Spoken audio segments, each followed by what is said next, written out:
৬ বছরের বিবাহিত সম্পর্কের ইতি টানলাম আজ। দুই পরিবারের সম্মতিতেই আমাদের বিয়ে হয়েছিল।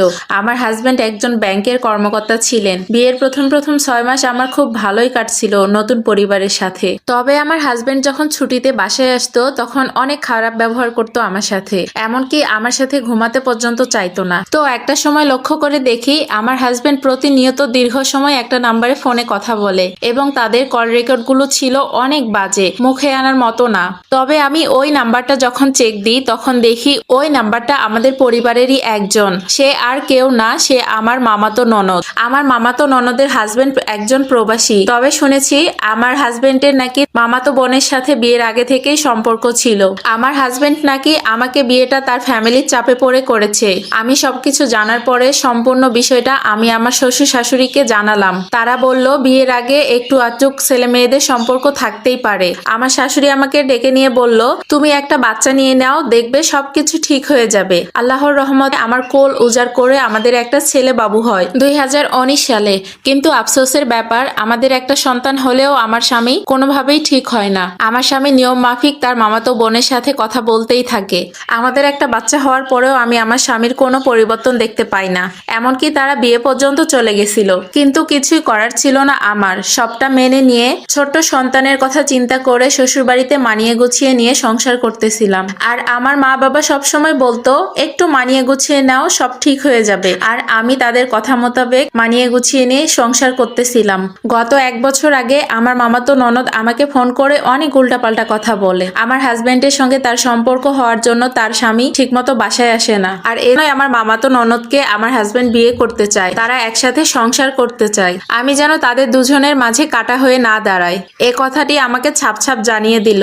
এসব কথা শোনার পরে আমার মেজাজ অনেক গরম হয়ে যায়। আমি তাকে অনেক বুঝিয়ে বললাম, দেখো আমাদের একটা সন্তান আছে, আল্লাহর রস্তে আমি সংসারটা করতে চাই, তুমি প্লিজ আমার হাজবেন্ডের জীবন থেকে চলে যাও। আমি তাকে অনেক বুঝিয়েছি, এমনকি আমার ছেলের দোহাই দিয়ে বলেছি আমি সংসারটা করতে চাই, কিন্তু সে আমার একটা কথাও শোনেনি। তখন আমাকে সে অনেক বাজে ভাষায় কথা বলে। এর পরবর্তী ছুটিতে যখন আমার হাজবেন্ড বাসায় আসে তখন আমি তাকে ডেকে নিয়ে সেই কল রেকর্ডগুলো শোনাই। তাকে অনেক বুঝিয়ে বললাম, দেখো আমাদের একটা ছেলে আছে, আমি তোমার বউ, আমরা থাকতে তোমার অন্য কারোর সাথে কথা বলা উচিত না। এতটুকু বলার পরে সে আমার উপরে অনেক রেগে যায়। আমি কেন তার মামাতো বোনের সঙ্গে কথা বলতে গেছি, এমনকি সেদিন প্রথম আমার গায়ে হাত পর্যন্ত উঠিয়ে ফেলে।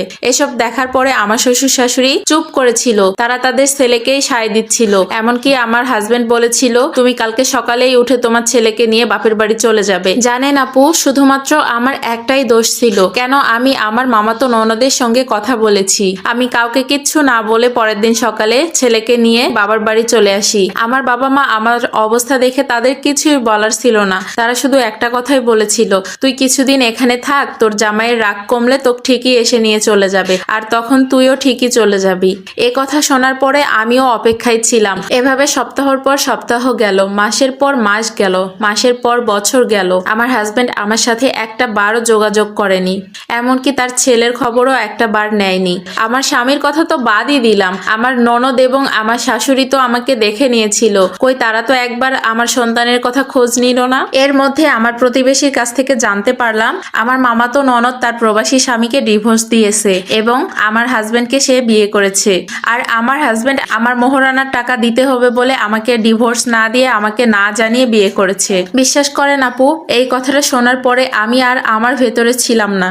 জানেন আপু, একটা বছর চাতক পাখির মতো তাকিয়েছিলাম আমার স্বামী কবে তার ভুল বুঝতে পারবে, কবে তার সন্তানের কথা মনে পড়বে, কবে আমাকে এসে তার ভুল বুঝতে পেরে সে বাসায় ফিরে নিয়ে যাবে। কিন্তু সে আসেনি। এখন আর সংসারের প্রতি কোনো মায়া লাগে না, আমার হাজবেন্ডের প্রতি আর কোনো ভালোবাসা কাজ করে না। আর যেটা আসে সেটা শুধুমাত্রই ঘৃণা।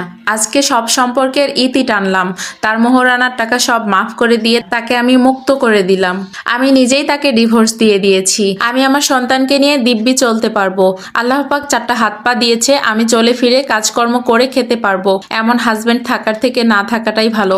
এই স্টোরিটা একটা আপুর জীবনের। তবে আমি বলবো, এমন পুরুষ জীবনে কখনো সুখী হতে পারবে না, কারণ যে পুরুষ এক নারীতে সুখ খুঁজে পায়নি সে পুরুষকে 100টা নারী এনে দিলেও কখনো সুখ খুঁজে পাবে না।